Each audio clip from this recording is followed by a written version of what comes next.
Hey guys, welcome back to our YouTube channel. Thank you so much for clicking this video and choosing to spend some time with me.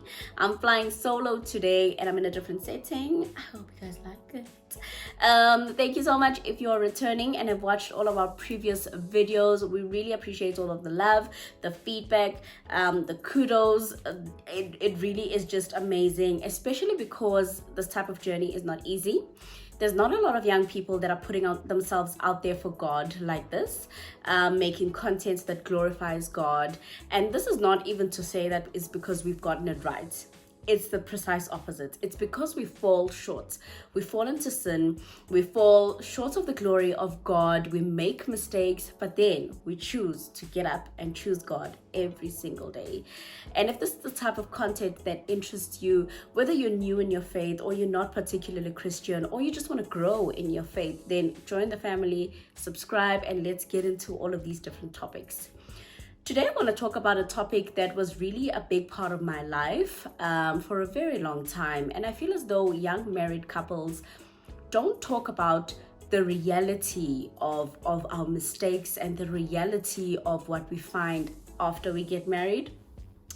Because it's embarrassing. I know that I was embarrassed for a very long time to talk about what I was going through. And today I want to just talk about being in a marriage that is financially challenged.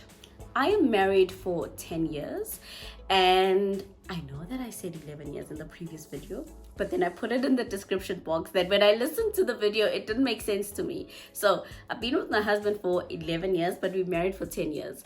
And of those 10 years, I think 5 or 6 were really hard financially. And I'm not talking hard like we're just a little bit broke. I'm talking hard like no food, homelessness, like almost poverty type of hard. And that's the situation we found ourselves in. And we were so embarrassed to even share what we were going through.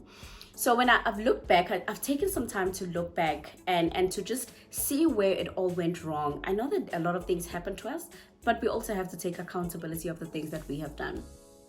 So I've written down 5 things that I feel like in hindsight, I'm just like, okay, I see where I went wrong there. So let's get started, guys. Let's not waste any more time. The first point, I'm looking down at my notes because I have notes in front of me. The first point is the foundation of a marriage. Marriage is a God institute. It's not just something we do because we're in love. Yes, by all means, do it because you're in love, because love is a prerequisite. But that's not the only reason that we get into marriage. And because it's a God institute, we have to make God the foundation of our marriages. I didn't know that. I don't remember a time where my husband and I, when we were boyfriend and girlfriend, were praying together, had God time, spoke about God a lot. I don't even remember being in that situation when I was saying my vows, sincerely presenting my marriage, myself, my husband to God. I don't know what I had in mind. I don't know what was going through my mind at the point where I was saying my vows, but God was not what was on my mind. I felt as though I wanted to get married because it was in my plan. It was something that I wanted to do. It fit with the image that I was trying to uphold of myself, and God had nothing to do with it. And we went into marriage with that type of mentality that this is just something that we're doing for us because we're in love. And I feel as though premarital counseling does help. It goes a long way in giving you tools to use. But premarital counseling, most importantly for me, I feel as though it's something that should be ongoing even after you get married. That all forms part of your foundation. And the reason that I say it should be ongoing even after you get married is because everything that you deal with in premarital counseling is hypothetical situations. So what do you do if you disagree on raising children? That is completely different from the reality of the situation. There maybe the dynamics have changed.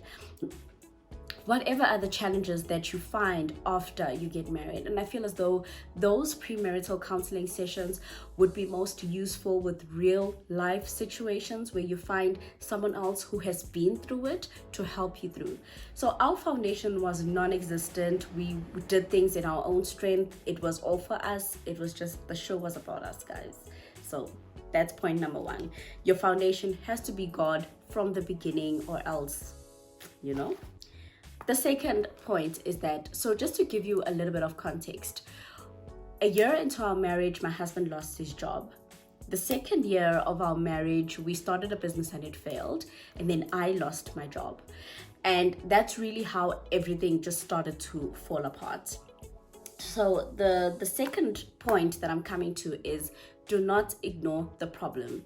For a very long time, finances and money problems with my husband was the elephant in the room. We didn't want to talk about it, because at some point one person was unemployed and we felt awkward going into those types of situations or conversations, because we felt as though it may hurt the other person.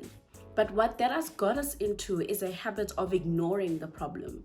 So we would take whatever we have and use it to make life as comfortable and as familiar as we used to have it, instead of dealing with the problem. Instead of saying, we have a problem financially, what can we do? How can we fix it? You know, just ascertain first, what is the problem? The thing about money problems is that if you ignore it and they become the elephant in the room, money problems are usually a gateway to other problems. So in other marriages, it causes strife, just lots of arguments and impatience and just, lack of happiness really in your marriage. For other people, it leads to alcohol abuse, to infidelities, to drug abuse, to spending a lot of time outside of home with friends because you cannot bear the situation at home. So don't ignore the problem. Don't make it the elephant in the room. Talk about money. Talk about the reality of the situation about money. Be honest with yourselves. That's the first step into trying to even tackle the problem. The third one. It's okay to downgrade and not have that lifestyle. We stayed for about maybe 2 years longer than we should have, because we didn't want to downgrade. And it's okay to downgrade and not live the kind of lifestyle that you are used to. If it means that you recover quickly, financially, if you downgrade, then please do it. The sooner the better. I just found that we were trying to keep up with a certain lifestyle that we had created for ourselves. My husband and I used to travel a lot. We used to eat out a lot. And we used to try and want to do all of these things that make us feel like things are still okay. Like, look, we're still going out, we're still traveling, so things are okay. But we are using money that we don't really have. We're getting more in debt because we're trying to keep up the lifestyle. And this leads me a little bit into the kind of friendships that you have. I was never comfortable with telling my friends the truth. So whenever I get invited to somewhere and we're young, we just got married, and it's just like, come to my thing. I just felt so embarrassed, like the world could just open up and swallow me whole, because I couldn't for the life of me tell my friends that I can't come because I'm broke. So I would either borrow money to go buy an outfit, go buy a gift and show up and save face, rather than cancel. And then I got into the habit of saying I'm coming, and then I didn't come. And I think that a lot of friendships don't have those types of honest conversations, and it's not anyone's fault. It's just how you set the rules for that friendship and how far deep you go into what you're going through.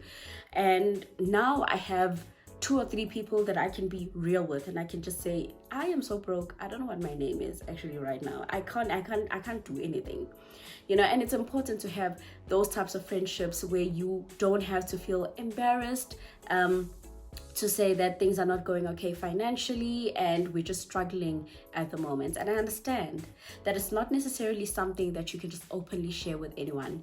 And just to be fair, none of my friends were forcing me to do anything. None of my friends said, don't talk to me about finances. Don't talk to me about your problems. It's just something that we just never did. So downgrade the lifestyle is not that important when you have to survive. Okay, point number 4, ask for help.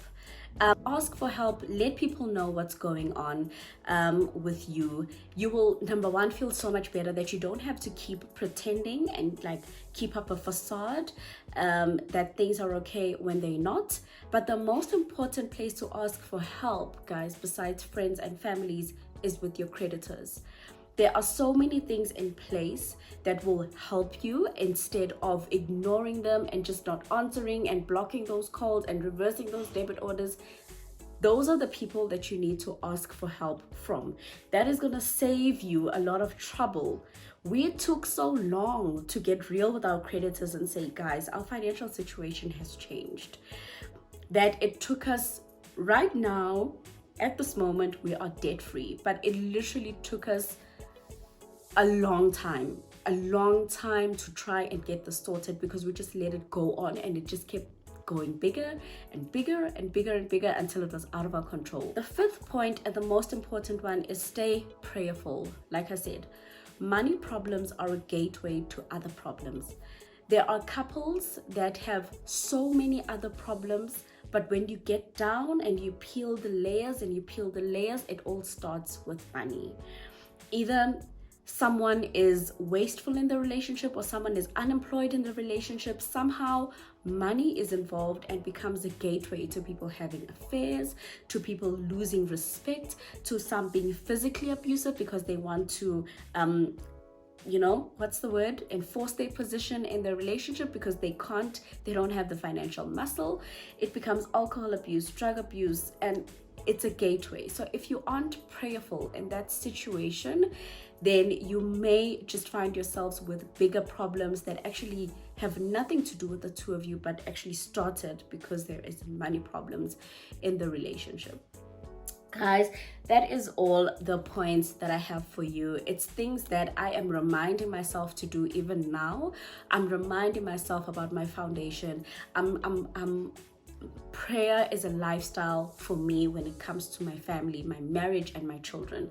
It's really something that I don't think I have a choice. I have to pray, because as much as I make the wrong decisions, I have to find myself not doing things in my own strength and my own understanding. Asking God, is it time for us to buy a house? Is it time for us to change our car? Please make provision for this. Please make provision for that, because then I'm not relying on my salary and my employer and my other hustles that I'm doing on the side in order to stay afloat. God is my source. So stay prayerful. Look after your foundation. Don't ignore the problem. If there are financial problems that you are picking up, don't ignore them. Talk to people that you can trust. Ask for help. That is the best way that I can say I've learned from my situation, and I hope that it helps you too. That's all from me. Thank you so much. If this video was helpful for you, please like, comment, subscribe, share, do all the good things. I'll see you at the next video.